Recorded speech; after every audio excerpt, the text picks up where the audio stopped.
A transparency, also known variously as a viewfoil, foil, or viewgraph, is a thin sheet of transparent flexible material, typically polyester, onto which figures can be drawn.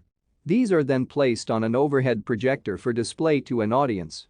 Many companies and small organizations use a system of projectors and transparencies in meetings and other groupings of people, though this system is being largely replaced by video projectors and interactive whiteboards. Transparencies can be printed on laser printers or copiers. Specialist transparencies are available for use with laser printers that are better able to handle the high temperatures present in the fuser unit.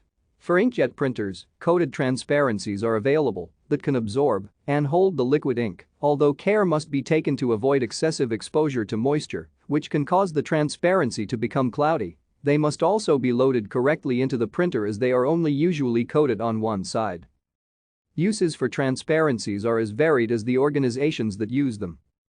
Certain classes, such as those associated with mathematics or history and geography, use transparencies to illustrate a point or problem. Thank you for watching. Like and subscribe if you would like to view more of our videos. Have a nice day.